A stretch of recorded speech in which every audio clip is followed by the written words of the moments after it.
Before we begin the story, let us know where you're watching from by leaving a comment below. If you enjoy this video, don't forget to like and subscribe. Have a wonderful day.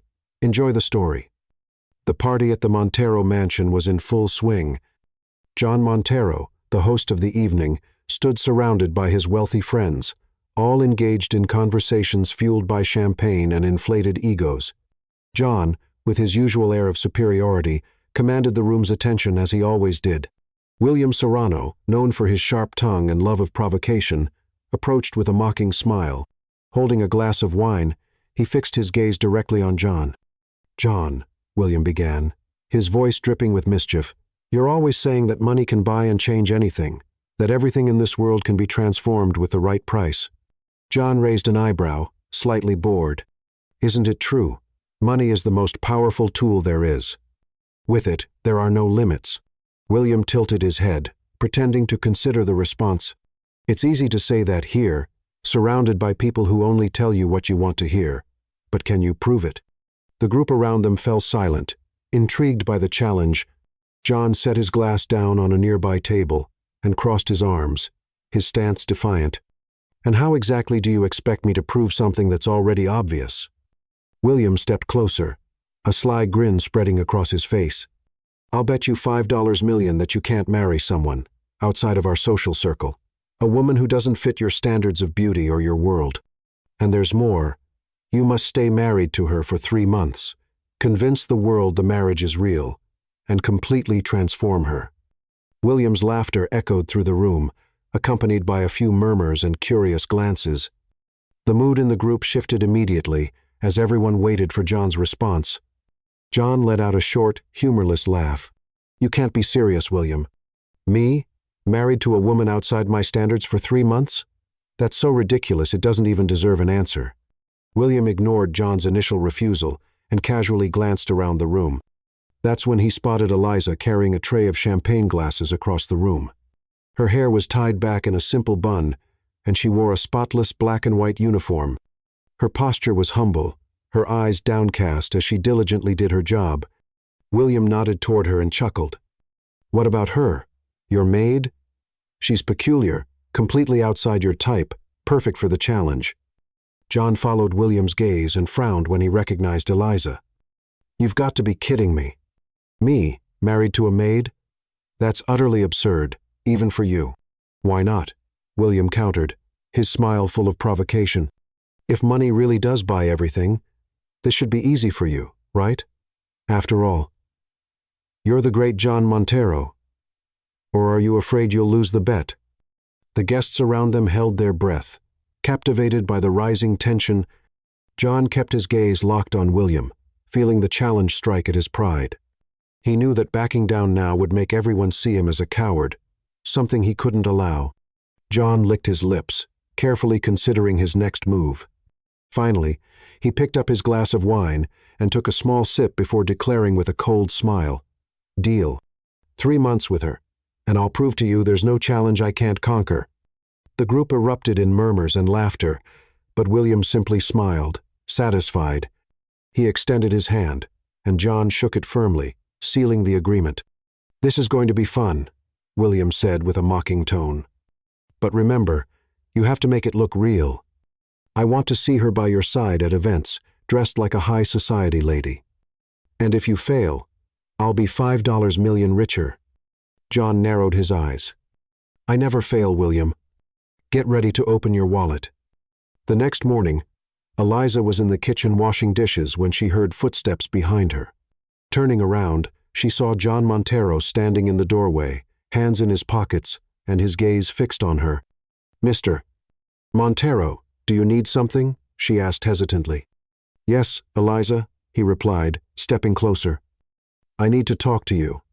It's about a proposal." Eliza frowned, confused. "A proposal?" John leaned in slightly, choosing his words carefully. He knew that to convince Eliza, he'd need to strike the right tone. "I want you to marry me." The plate slipped from Eliza's hands, crashing into the sink and splashing water everywhere. "What?" "You heard me right." John kept his tone calm, as if discussing business. "It's a contract. A marriage of convenience. You'll be my wife for 3 months, and in return, I'll pay you an amount that could change your life." Eliza let out a nervous laugh, as though he were joking. "That's not funny, Mr. Montero." "I'm not joking, Eliza." He pulled a check from his pocket and placed it on the counter. The amount was enough to solve any financial problem. "For years you're struggling, aren't you? With this money, you can start fresh. So what do you say?" Eliza looked at the check and then back at John. She knew this man was used to controlling everything around him. It was clear he didn't see her as a person, but rather as a means to achieve something. "Why me?" she asked, trying to understand. "Because you're perfect for it," John replied bluntly. "It's simple. No one would expect me to marry someone like you." "That's exactly why it will work." John's brutal honesty made her uncomfortable. Eliza wanted to say no, wanted to walk away, but the overdue bills and the weight of caring for her family pressed heavily on her heart. "And if I agree, what happens after the 3 months?" "We get divorced," he answered indifferently. "No questions, no ties. You go back to your life, and I go back to mine. But you'll be in a much better position than when you started." Elisa took a deep breath. She knew entering this arrangement was like selling a part of herself, but maybe it was her only chance to change her reality. "I accept," she finally said. John smiled, satisfied. "Great. Tomorrow, you'll be my wife." Eliza watched him leave the kitchen with a heavy heart. She knew she was stepping into a dangerous game, but for the first time in a long while, there was hope that things might change. The next morning began with a different tension at the Montero mansion. The staff whispered in the hallways, puzzled by John's behavior. After all, it was unusual to see him spending so much time at home, especially dressed formally so early. But for Eliza, the day had started like any other, cleaning, organizing, and staying invisible. She was in the side garden, kneeling as she gathered fallen leaves from one of the old trees. The scent of wet grass mingled with the fragrance of flowers, and for a moment, Eliza felt a brief sense of peace. Then John's shadow interrupted her tranquility. "Eliza," he called, standing beside her. She stood up quickly, wiping her hands on the edge of her uniform, without realizing she was spreading dirt on her apron. Her eyes met John's, and she saw something different there. Determination, and what seemed like expectation. "Mr. Montero," she replied, trying to hide her discomfort. "Everything's ready. We're going to the registry office in an hour." Eliza blinked, confused. "Registry office? Already?" "Yes. The sooner we start, the better." John placed his hands in his pockets, his tone cold and direct. "The documents are ready. You just need to sign." Eliza's heart raced. Until now, the proposal had seemed distant. An absurd idea she thought she could still reverse. But now, with the formality of marriage imminent, it all felt very real. I need more time," she said hesitantly. John tilted his head, observing her. "Time for what?" "You already agreed, Eliza, and I'm not used to waiting." She wanted to back out, but memories of her humble home, her younger siblings' tired faces, and the mounting debts held her back. Sighing, she nodded. "All right," she said in a low voice. "I'm ready." An hour later, Eliza was seated in the back of John's car, a black limousine that felt even more uncomfortable than the situation she was in. The driver drove in silence while John typed messages on his phone.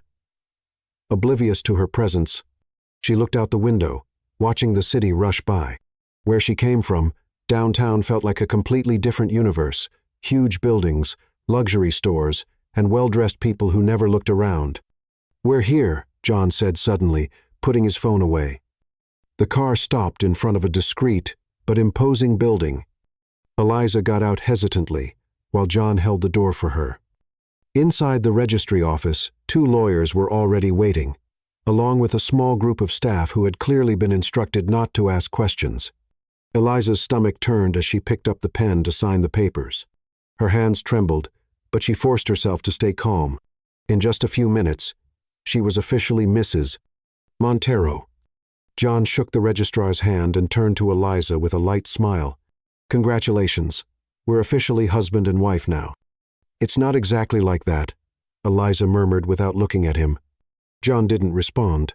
He simply guided her back to the car, where the silence between them felt even heavier than before. When they arrived at the mansion, Eliza noticed something different. The curtains had been replaced. The lighting was softer, and a new decoration adorned the main hall. There was something almost theatrical about the atmosphere, as if the entire house was preparing for a grand performance. John led her upstairs and stopped in front of a door. He opened it, revealing a luxurious bedroom with an enormous bed, velvet curtains, and a closet larger than the house Eliza lived in. "This will be your room," he said, as if it were the most obvious thing in the world. Eliza stepped inside, glancing around. Every detail seemed to whisper that she didn't belong there. "It's beautiful," she said, unsure of what else to say. "I hope you're satisfied. And remember, you're my wife now. It's important that everyone believes it, especially the people in my circle." Eliza turned to him, crossing her arms. "And what exactly do you expect from me, Mr. Montero?" John raised an eyebrow, surprised by her defiance. He was used to being obeyed without question, but Eliza didn't seem willing to make things easy. "I expect you to play the part," he said firmly. "Elegant dresses, perfect posture, and no impulsive behavior." Eliza let out a short laugh. "Oh, of course, because appearances are all that matter here, aren't they?" John frowned but didn't respond. He knew she was right but wouldn't admit it. "You'll have everything you need. Tomorrow morning, a stylist will come to help you choose appropriate clothes." Eliza sighed, feeling the weight of it all. She didn't want to accept it, but she knew she was trapped in this arrangement. "Fine, if that's what you want, I'll do my part, but don't expect me to change who I am." John shrugged as if it didn't matter to him. "That's your problem, Eliza. As long as you stick to the agreement, I don't care who you are." With that, he left the room, leaving Eliza alone in the vast, cold space. She sat on the edge of the bed, feeling small and out of place. Tears threatened to fall, but she held them back. 3 months, she whispered to herself. Just 3 months. Meanwhile, outside, John walked down the stairs with determined steps, his mind already focused on the next moves in the bet. He couldn't quite explain it, but there was something about Eliza that unsettled him. She wasn't like the others in his life, and that bothered him. The game had begun, but neither of them was prepared for the twist the future held. The next morning, Eliza was awakened by the sound of soft knocks at the door. Before she could respond, an elegant and imposing woman in a perfectly tailored suit entered the room with confident steps. Behind her, 2 assistants carried a rack full of luxurious dresses. "Good morning, Mrs. Montero," the woman said with a professional smile. "My name is Lucy, and I was hired by your husband to help you dress appropriately for upcoming events." Still sitting on the bed, Eliza blinked in confusion. "Upcoming events?" Lucy nodded, beginning to arrange the dresses around the room. "Yes, Mr. Montero believes appearance is essential, especially for someone in your position. That's why he ordered a complete wardrobe for you." Eliza scoffed, slowly standing up. "Is this really necessary?" Lucy paused from organizing the dresses and looked directly at Eliza without losing her composure. "With all due respect, ma'am, necessary or not, it's what he wants. I suggest you make the most of it." Eliza wanted to argue, but practicality won. "Fine, let's just get this over with." Lucy smiled in approval. "Excellent choice." Over the next few hours, Eliza was dressed, fitted, and styled, while the assistants discussed fabrics and styles as if she were a doll. Despite feeling uncomfortable, Eliza noticed that while the dresses were expensive, they couldn't entirely hide who she was. Deep down, she knew no outfit could truly make her fit into this world. When she finally descended the stairs, John was waiting in the main hall, seated in a leather armchair. He glanced up from the tablet he was holding and examined her in silence. "Not bad," he commented with a tone so indifferent it deeply irritated her. "Thanks, I guess," Eliza replied, crossing her arms. John stood up and adjusted his tie, ignoring her sarcasm. "We have an event tonight. A dinner with some of my friends. It's important that you're prepared." Eliza narrowed her eyes. "A dinner? And when exactly were you planning to tell me about this?" "Now," he said, as if the answer were obvious. Eliza sighed, tired of that attitude. "Fine, but don't expect me to pretend to be someone I'm not." John gave a slight smile. "As long as you don't embarrass me, that's all that matters." The dinner was held at a luxurious restaurant known for its exclusive clientele and extravagant decor. When John and Eliza arrived, all eyes immediately turned to them. While he walked with his usual confidence, Eliza followed by his side, trying to ignore the curious stares. At the table, William was already waiting along with two other friends who had been part of the bet. As soon as Eliza sat down, William gave a sarcastic smile. "So this is the famous Mrs. Montero," he said, his tone bordering on mockery. Eliza felt her face flush, but she maintained her composure. "Yes, that's me." William laughed. "I have to admit, John, you've outdone yourself this time." John gave William a cold glare but said nothing. He knew that reacting would only make his friends enjoy it more. Eliza, however, decided she wouldn't let William get away with it. "And you, William, do you usually spend so much time judging other people's lives?"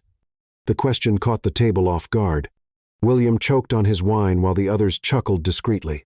John looked at Eliza, surprised, but didn't intervene. There was something about her attitude that he couldn't ignore, strength and courage, even in such a hostile environment.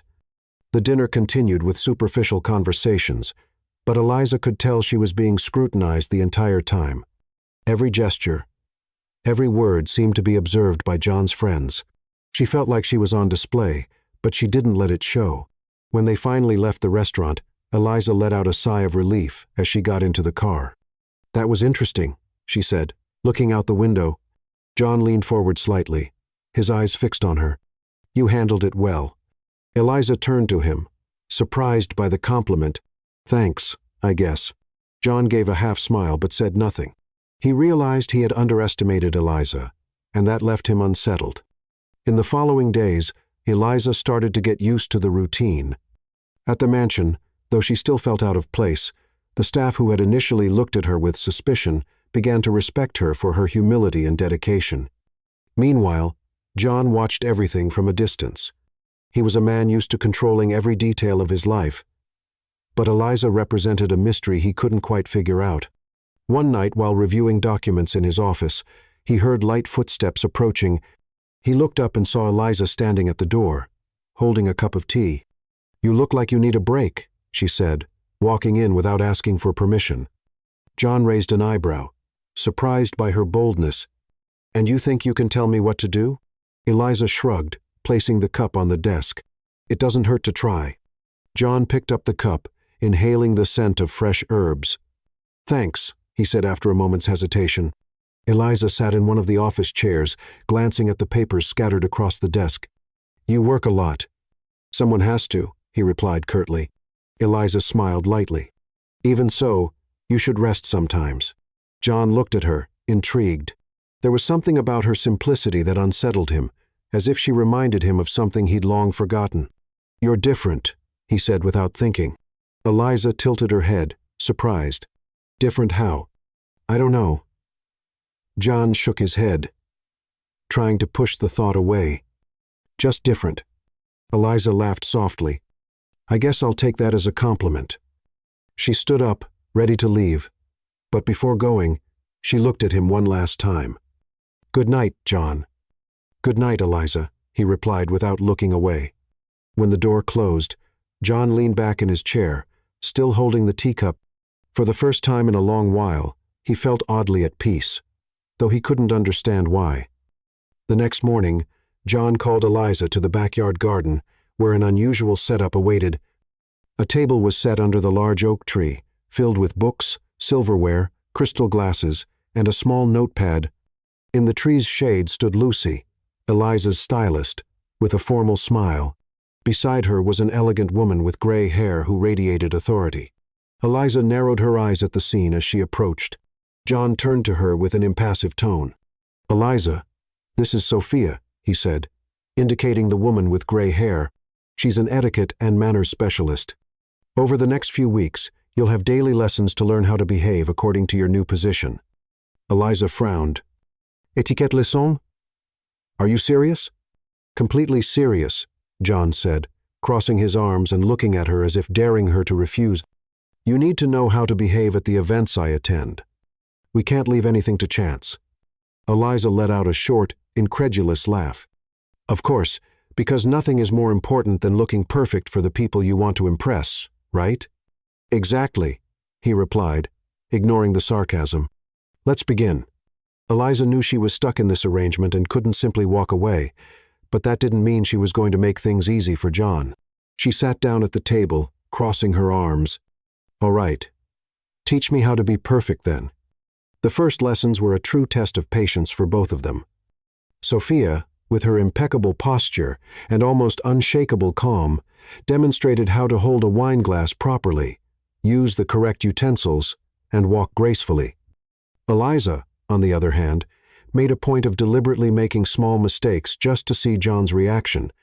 "Eliza," Sophia said, holding back a sigh as Eliza accidentally dropped a fork on the floor for the third time, "you need to focus." "I'm trying," Eliza replied with a mischievous smile. John, observing everything from a distance, narrowed his eyes. "Eliza, you know this is necessary." "Necessary for whom? For you? Because I'm perfectly fine the way I am." Eliza glared at him, her gaze challenging. "It's necessary for both of us," John said firmly. "I don't make bets to lose." Eliza scoffed, but picked up the fork again.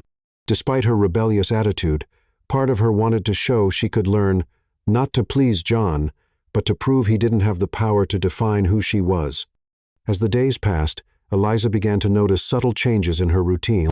The etiquette lessons became less annoying as she started mastering the basics. However, her relationship with John remained tense. One evening during dinner, John watched Eliza closely as she ate, clearly waiting to catch her making a mistake.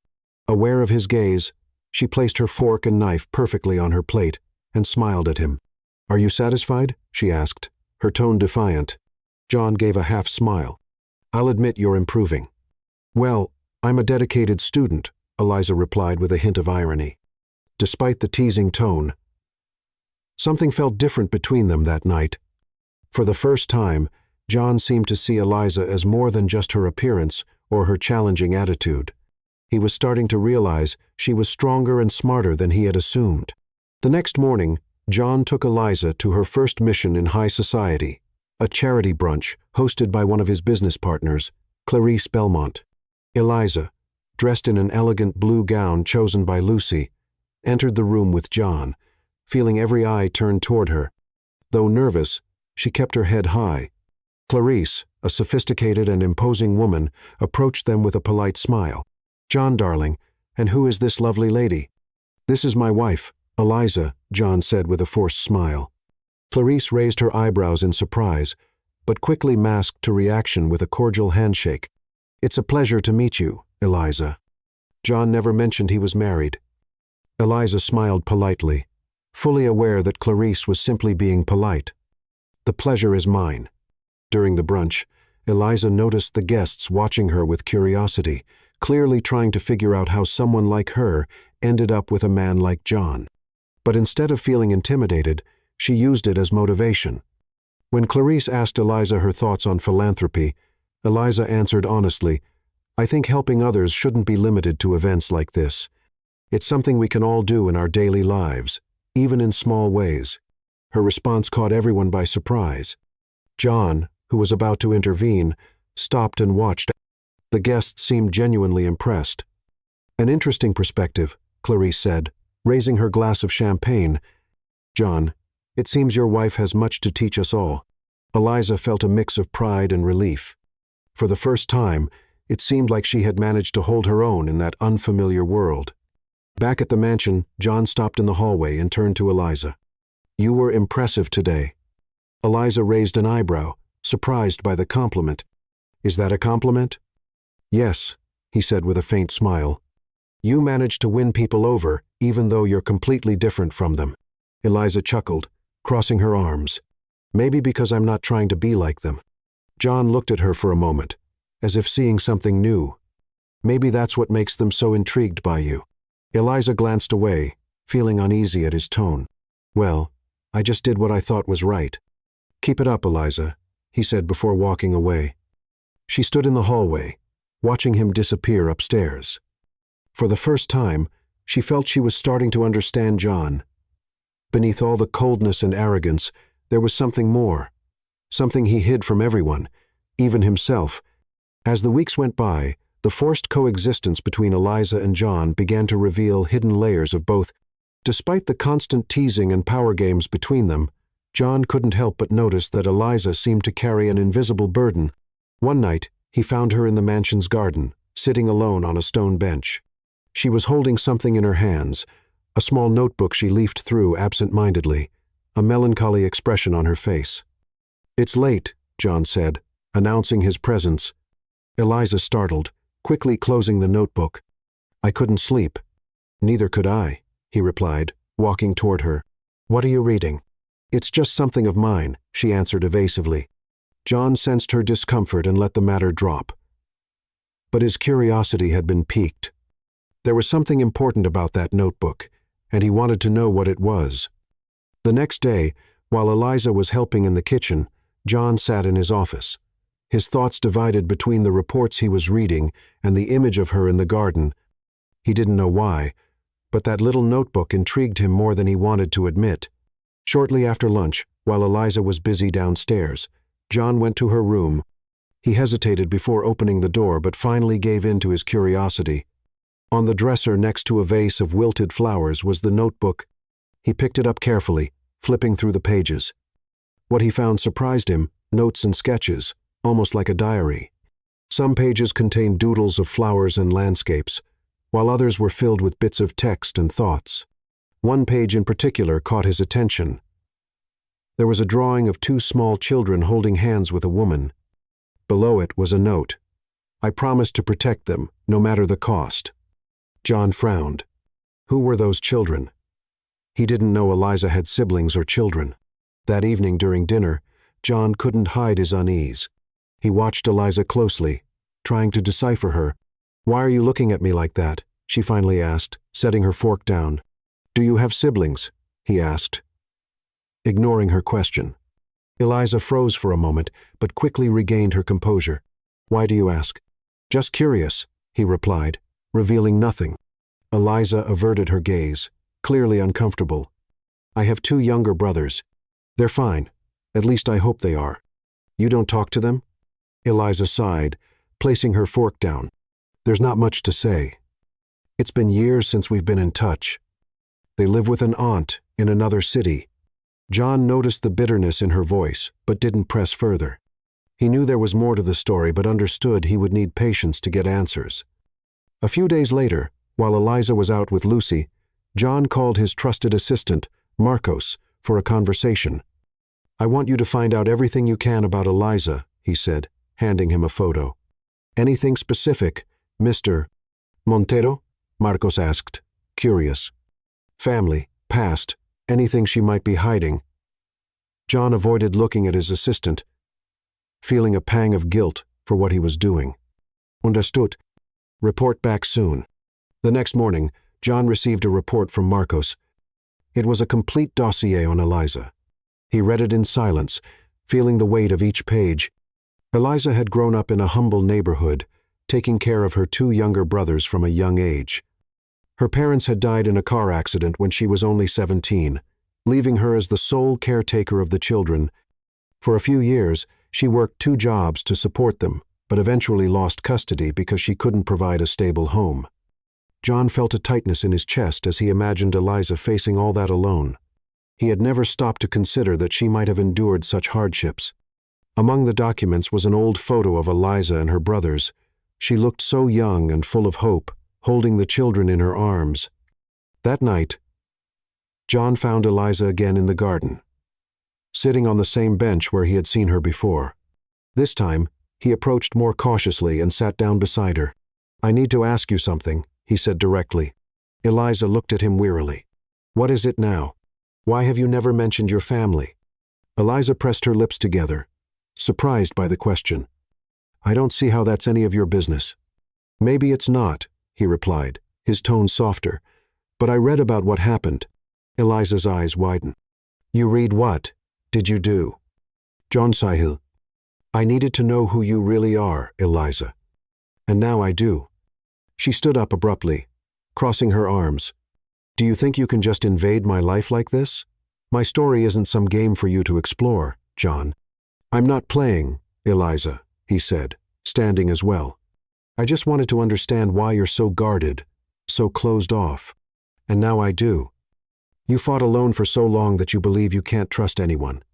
Eliza shook her head, tears threatening to fall. "You don't know anything about me. I know you lost everything," he said firmly. "And yet you never gave up. That's more than I can say about most people I know." Eliza stood silent, staring at the ground. "I know I can't change what happened," John continued, "but I want you to know that at least while you're here, you're not alone." Eliza looked at him, surprised by the sincerity in his voice. For the first time, she saw something genuine in John, something that made her reconsider her opinion of him. "Thank you," she said finally before heading back into the mansion. John stayed there for a while, gazing at the starry sky. For the first time in years, he felt he might be beginning to understand the true value of the people around him.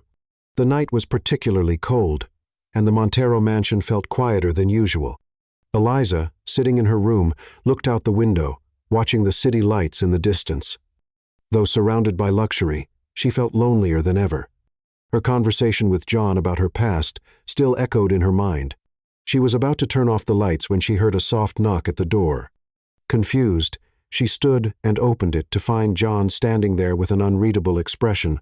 "Sorry to bother you so late," he began hesitantly, "but I need to talk." Eliza raised an eyebrow.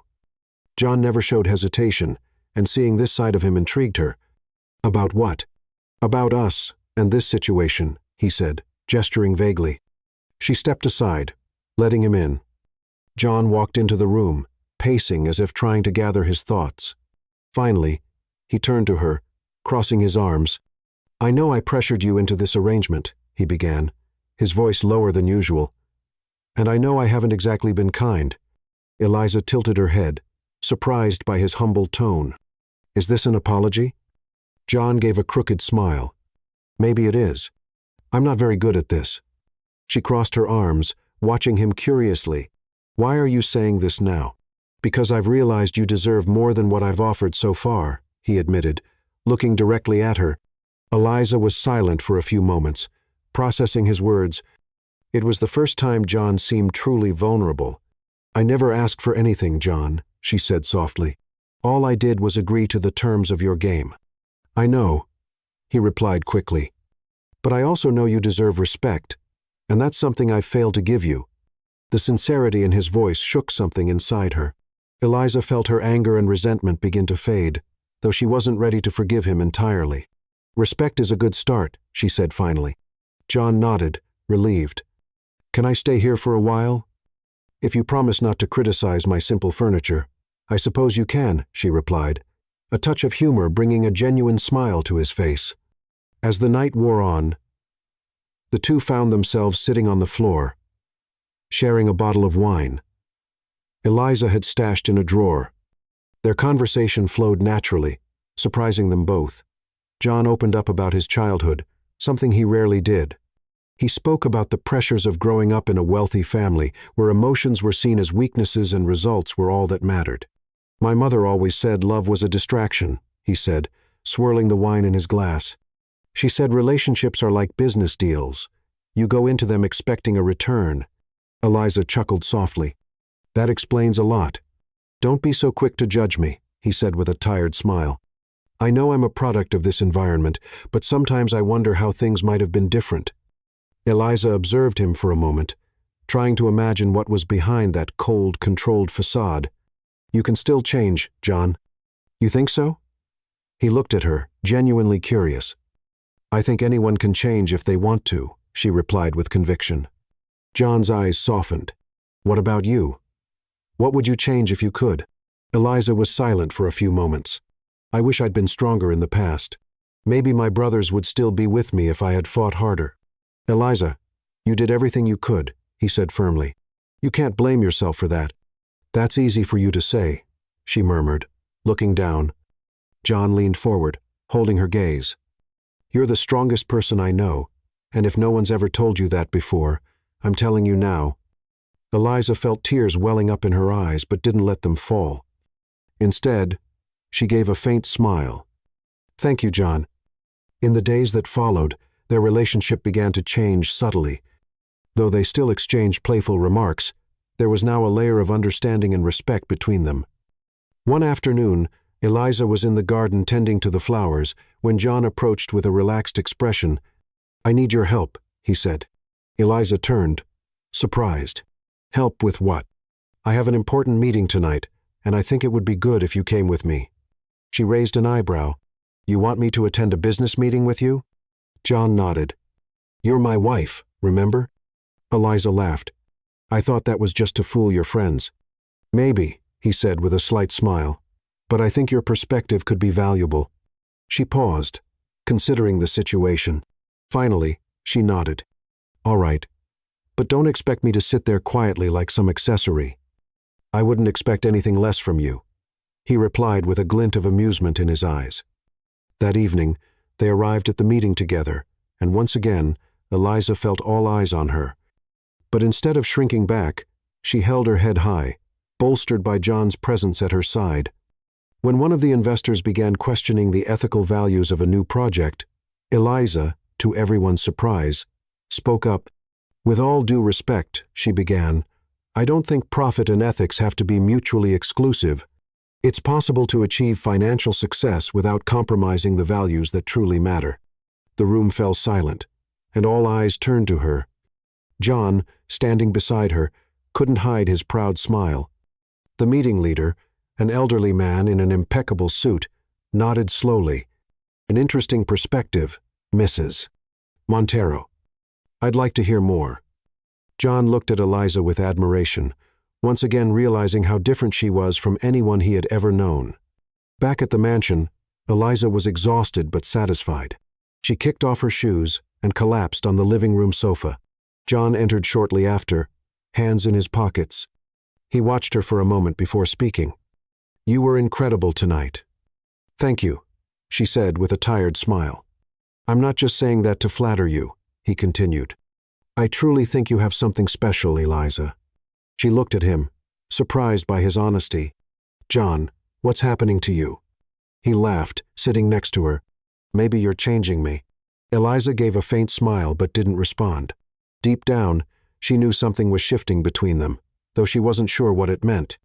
The week passed quickly, and John decided it was time to introduce Eliza to the most exclusive circle of society, the famous annual Elite Ball, a luxurious event attended by the country's most powerful names. Eliza, however, didn't share his enthusiasm. When John first mentioned the event, she nearly dropped her coffee cup. "A ball? What do you mean, a ball?" she asked. Eyebrows raised. "It's an important event," John explained calmly. "And now as my wife, you'll be the center of attention." Eliza huffed, crossing her arms. "John, I can barely handle formal dinners. Do you really think I'll feel comfortable in a place full of people judging every detail about me?" He shrugged. "You've already proven you can handle difficult situations. It won't be as bad as you think." Eliza narrowed her eyes. "Easy for you to say. You were born into this world. I'm going to be a target in there, and you know it." John sighed, rubbing his temple. "Yes, they'll judge you, but you don't have to care about that. You're not there to please them." "Then why am I going?" she asked. "Because it matters to me," John replied sincerely. Eliza stayed silent for a few moments, realizing that, for the first time, John wasn't forcing or demanding. He was asking. "All right," she said finally. "But if anyone insults me, I'm going to respond." John gave a slight smile. "That's all I expect from you." On the day of the ball, Lucy and her team arrived early to prepare Eliza. The mansion was transformed into an improvised atelier, with fabrics, jewelry, and makeup artists occupying every corner. Eliza looked visibly uncomfortable as the team adjusted the gown on her. A long, elegant silver dress with shimmering details. She glanced at herself in the mirror, barely recognizing the woman staring back at her. "You look stunning," Lucy said, adjusting the hem of the dress. Eliza gave a hesitant smile. "I don't know. It doesn't feel like me." Lucy took her hands gently. "You may be wearing something different, but you're still you. Don't forget that." Eliza nodded, taking a deep breath. She needed all the courage she could muster to face what lay ahead. When she descended the stairs, John was waiting in the grand entry hall, dressed in a flawless tuxedo. As he saw her, he stopped, his eyes scanning every detail. "You look breathtaking," he said, his tone more honest than formal. Eliza blushed slightly, glancing away. "Thank you. You don't look so bad yourself." John offered his arm, and she took it, feeling like she was stepping into uncharted territory. The ballroom where the ball was held was a spectacle in itself. Crystal chandeliers hung from the high ceiling, illuminating tables adorned with exotic flowers and golden candelabras. A live orchestra filled the room with an elegant melody. As soon as Eliza and John entered, all eyes turned toward them. There were whispers, evaluating glances, and even a few stifled laughs. Eliza's stomach twisted, but she kept her head held high, remembering John's advice. "They're all staring at me," she whispered, leaning toward John. "Let them stare," he replied calmly. "They've got nothing better to do." Eliza gave a faint smile, appreciating his support. The evening began with formal introductions. John guided her from one group to another, presenting Eliza as his wife. Some were polite but distant, while others were openly condescending. One woman in particular, Vanessa Belmont, stood out, tall, blonde, and strikingly beautiful. She radiated an air of superiority.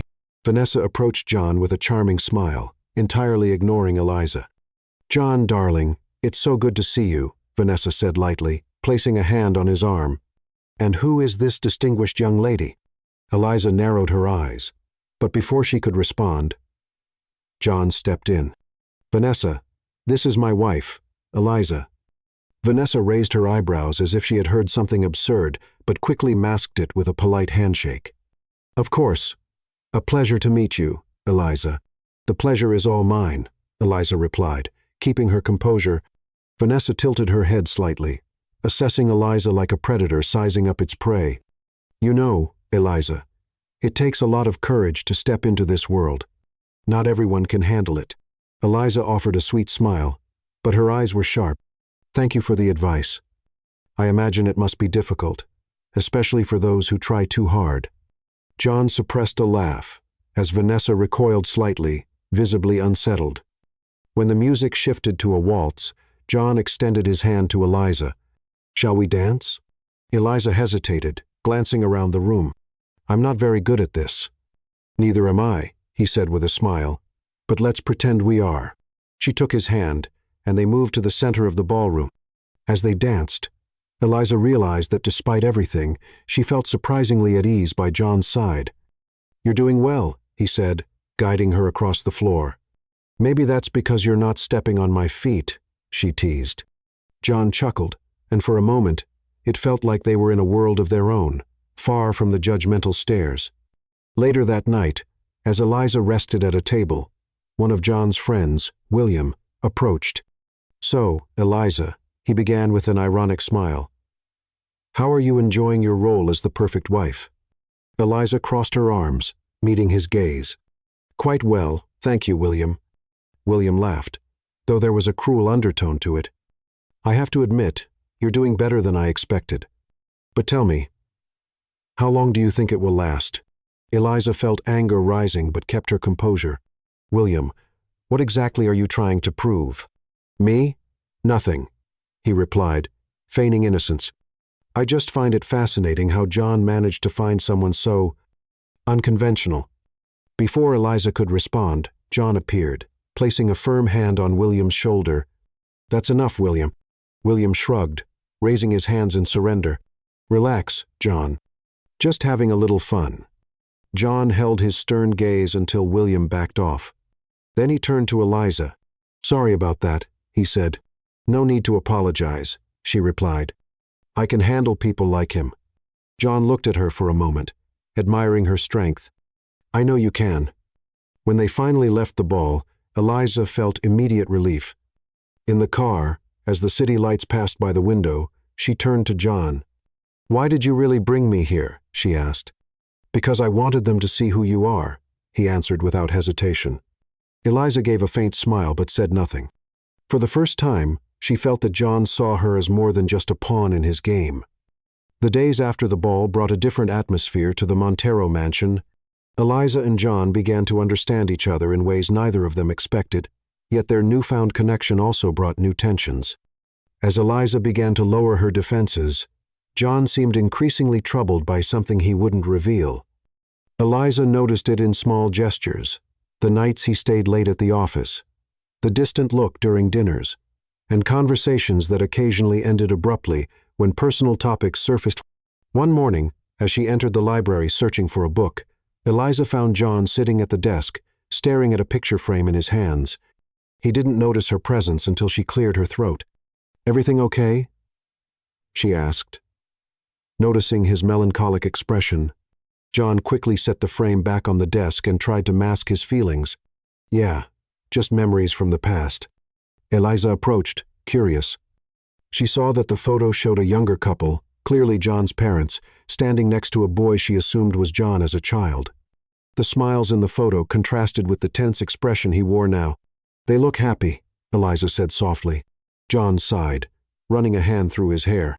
"They seemed happy, but the truth is rarely as simple as a photograph." Eliza sat in the chair across from him. "Want to talk about it?" John hesitated. He wasn't the type to share feelings or vulnerabilities, but something about Eliza invited trust. "My father was difficult," he began in a low voice. "He believed that the only way to succeed was through complete control, controlling people, business, even family.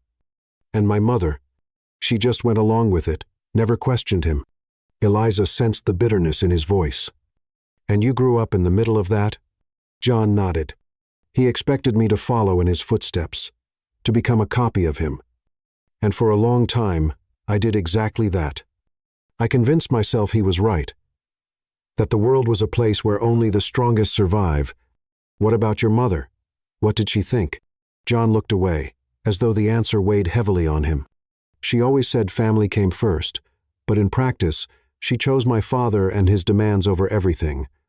She never stood up for us." Eliza sat silently, processing what he had said. For the first time, it felt like she was seeing the real John, the man behind the cold, confident facade. "Maybe that's why you're so reserved," she said carefully. John gave a dry laugh. "Reserved is a generous word. The truth is, I learned not to trust anyone. It's easier that way." Eliza leaned forward, locking eyes with him. "But you don't have to live that way, John. You can be different." He looked at her for a moment, as though trying to believe her words, but before he could respond, the mansion's doorbell echoed through the halls, breaking the moment. The sound was insistent, as if whoever was outside wouldn't leave until answered. John and Eliza made their way to the entrance, where Marcos, John's assistant, was already checking the security monitor. "It's William," Marcos said, his voice tinged with concern. John frowned. What does he want now? When the door opened, William entered with his usual arrogance. But there was something different about him. He seemed more aggressive, almost furious. "John, we need to talk," William said, ignoring Eliza's presence. "I'm listening," John replied, folding his arms. William glanced at Eliza and rolled his eyes. "In private, anything you have to say, you can say in front of her," John said firmly. William let out a sarcastic laugh. "Oh, so now she's your confidant? Interesting, considering what's at stake." Eliza frowned, feeling her discomfort grow. "What's going on?" John shot a cold glance at William. "Say what you came here to say." William pulled a folder from inside his jacket and placed it on the table. "Here's everything.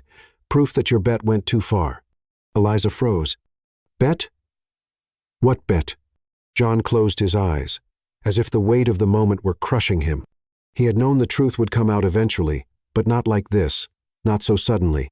"Eliza," William began, his tone cruel. "John made a bet with us. He said he could marry someone like you, a woman completely outside his world, and keep you by his side for 3 months. It was all a game to him. You were just a piece on his chessboard."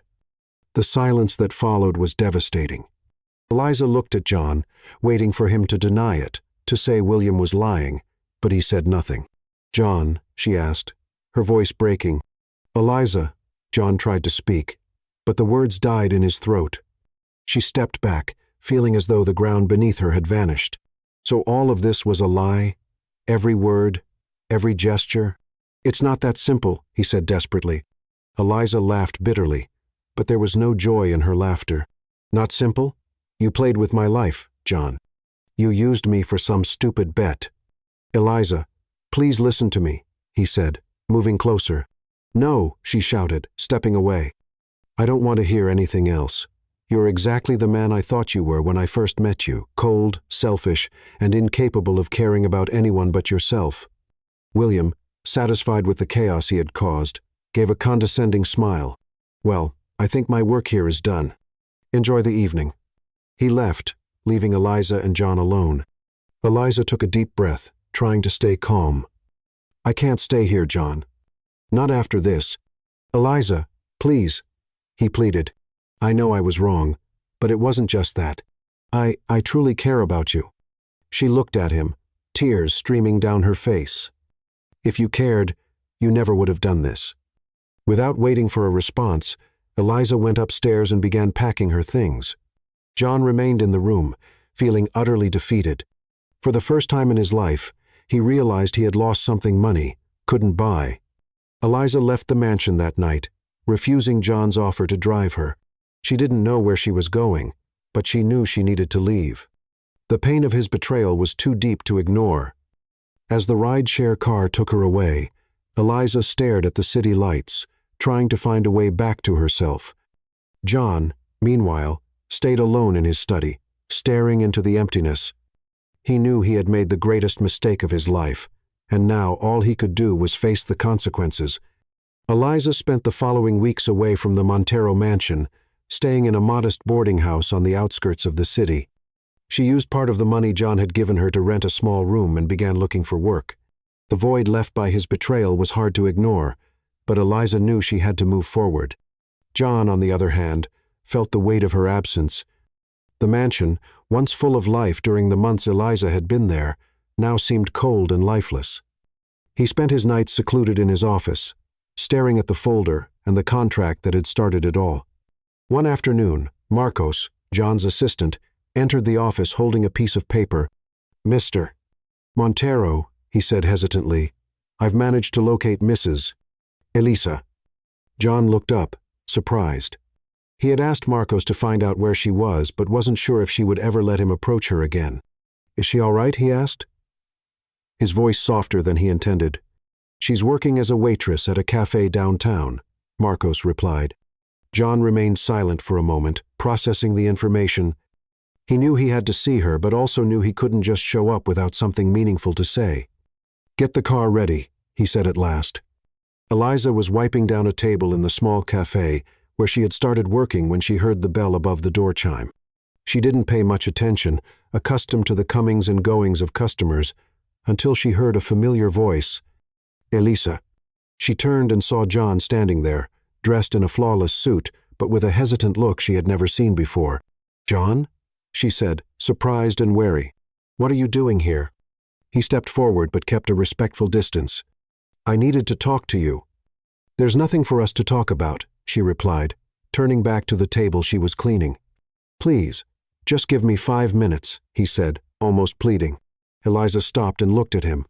There was something different about his posture, more humble. Against her better judgment, she nodded. 5 minutes, she said, motioning to an empty table. John sat down while Eliza remained standing, arms crossed. I know I'm the last person you want to see, he began softly, and I know what I did was unforgivable. Then why are you here? She asked firmly. Because I realized you deserve so much more than I gave you, he said, and I want to make things right, if you'll let me.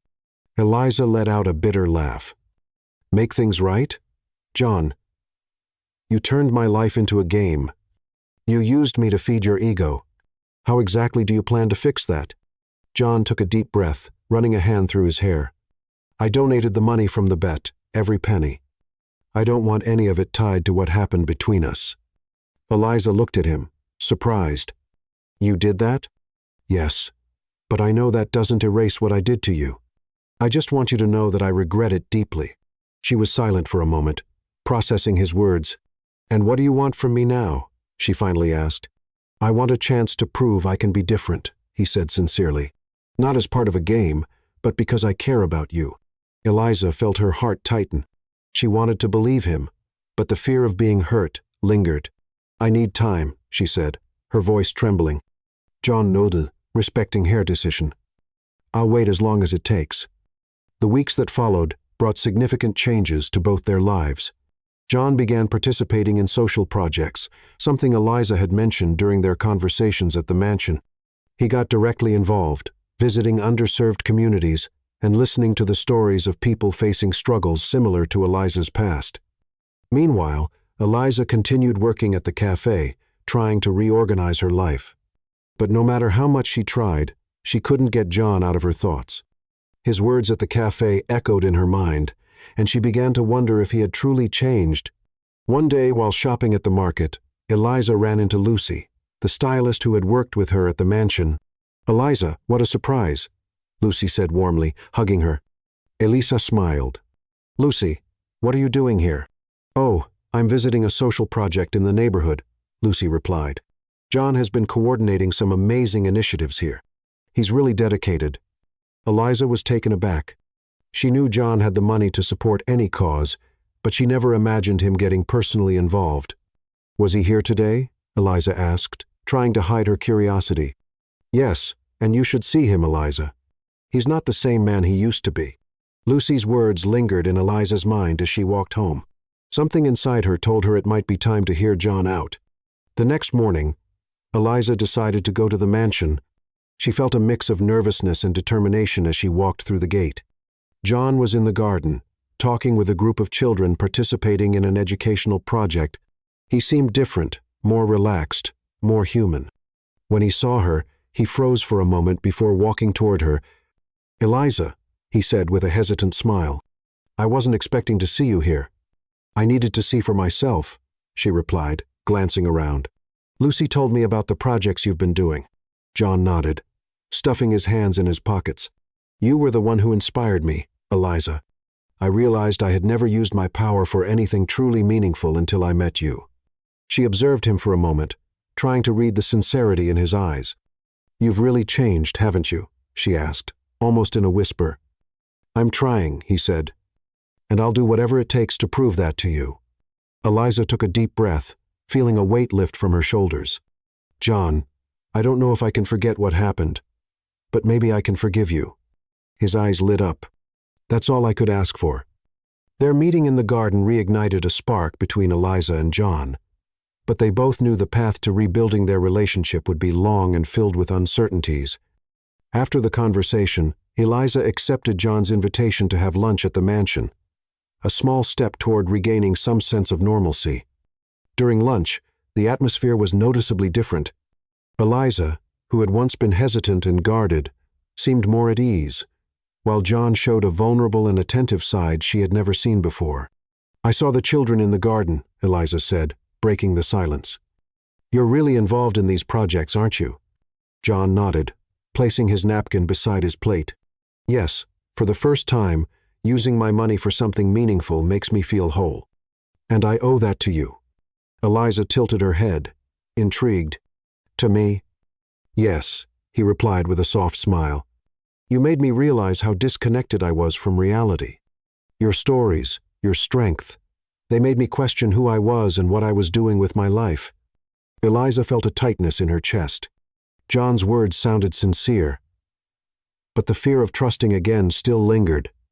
"John," she began, carefully choosing her words, "it's not enough to say you've changed. Actions are what truly matter."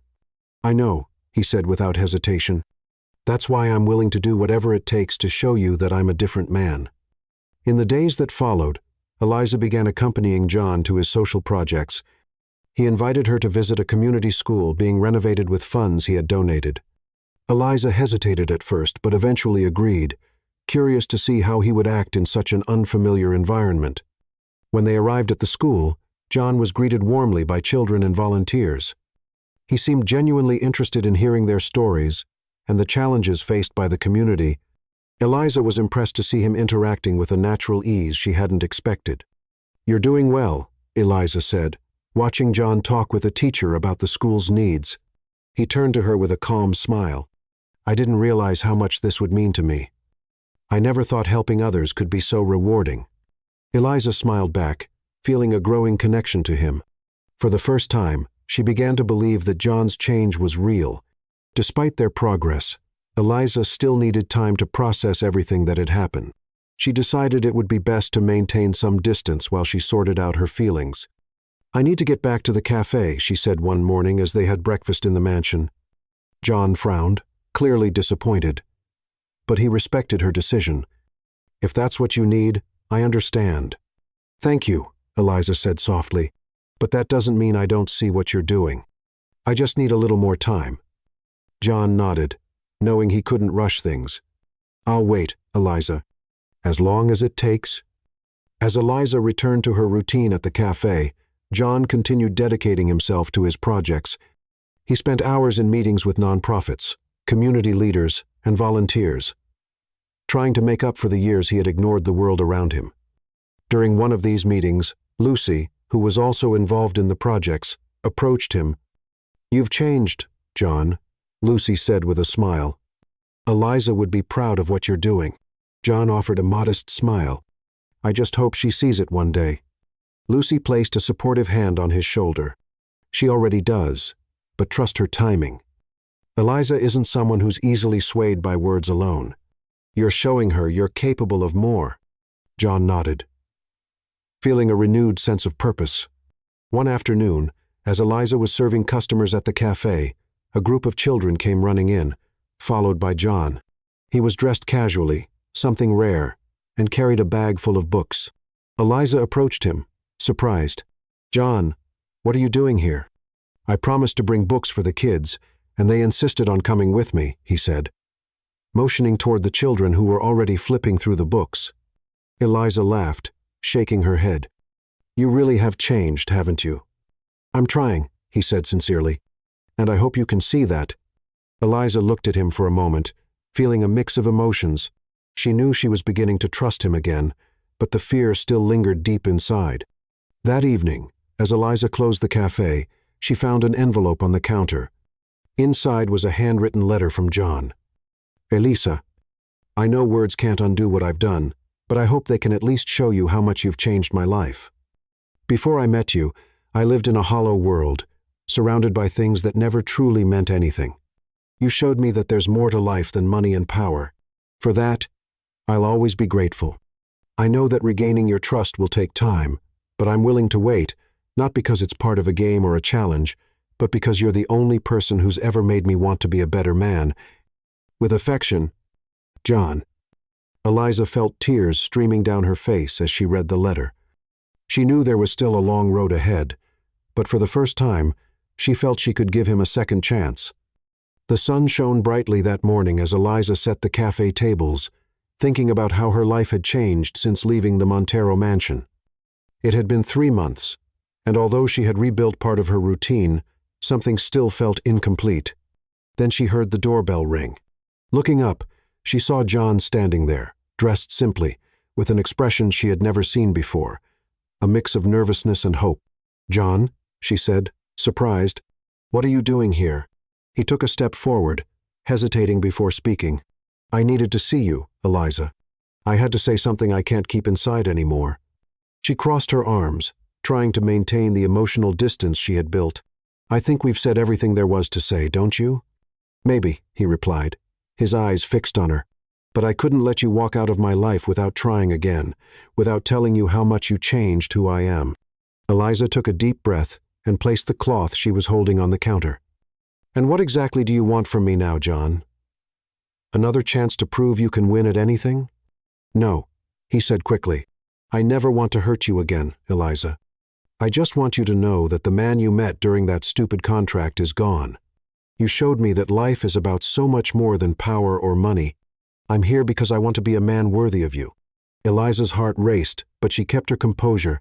His words sounded sincere, but the wounds of betrayal weren't fully healed. "Have you really changed, John?" she asked in almost a whisper.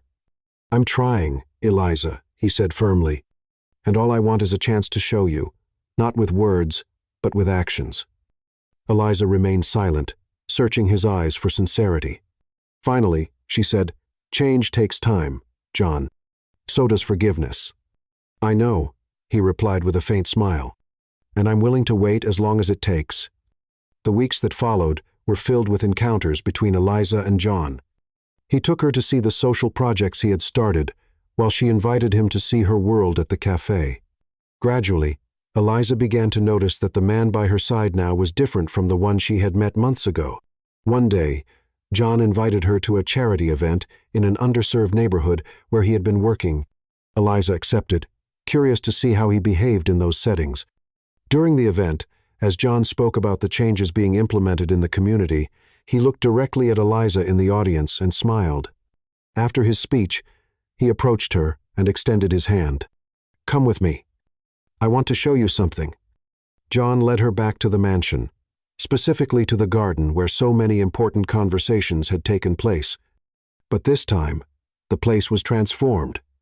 The garden was illuminated by rows of lights hanging from the trees, and a path of flower petals led to an arch decorated with white and red roses. Under the arch, a small table with 2 chairs was set, complete with a bottle of wine and 2 glasses waiting for them. Eliza was speechless as she took in the scene. "John, what is this?" "Something I needed to do," he said, guiding her down the path. When they reached the arch, John held her hands firmly. "Eliza, you've changed my life in ways I never could have imagined. Before you, I was an empty man obsessed with control and success. But you showed me what truly matters. People. Connections. Love." Eliza's eyes filled with tears, but she let him continue. "I know our beginning was wrong, and I can't change the past, but what I can do is promise you a better future, if you'll let me." John released her hands for a moment and pulled a small velvet box from his pocket. He slowly knelt down, looking at her with the most vulnerable expression Eliza had ever seen. "Eliza," he began, his voice trembling, "I don't want you to be my wife because of a contract or bet. I want you to be my wife because I love you. I want to build a life with you based on respect, trust, and true love. Will you marry me, for real this time?" Eliza covered her mouth with her hands, tears streaming freely down her face. Her heart was torn between the pain of the past and the hope for the future, but as she looked at John, she saw sincerity, regret, and love. "Yes, John," she said, her voice trembling. "I accept." John's face lit up with a radiant smile as he slipped the ring onto her finger. He stood up, pulling her into a tight embrace, and the 2 of them remained there under the lights and the floral arch, as if the world around them had disappeared. The ceremony took place 2 months later in the same garden. This time, the setting was even more breathtaking, adorned with fresh flowers and candles that created a magical atmosphere. Eliza wore a white dress with delicate embroidery, her hair styled in an elegant bun with small white flowers woven through it. John, in a classic black suit, stood at the altar, his eyes shining with emotion as Eliza walked down the aisle. Each step carried the promise of a new beginning. The guests, friends, volunteers, and people who had become significant in both their lives watched in silence, moved by the union that was finally happening in a genuine way. During the vows, John held Eliza's hands and said, "Eliza, you are the best thing that has ever happened to me. I promise to love you, respect you, and stand by your side through every moment, good or bad. Thank you for giving me the chance to become a better man." With tears in her eyes, Eliza replied, "John, you've shown me that people can change and that true love requires courage. I promise to walk by your side always as we build our life together." When the officiant pronounced them husband and wife, they kissed as the crowd erupted into warm applause and petals were tossed into the air. The reception was filled with music, laughter, and dancing. John and Eliza, hand in hand, cherished every moment, knowing they had overcome the past and were ready to build a future together.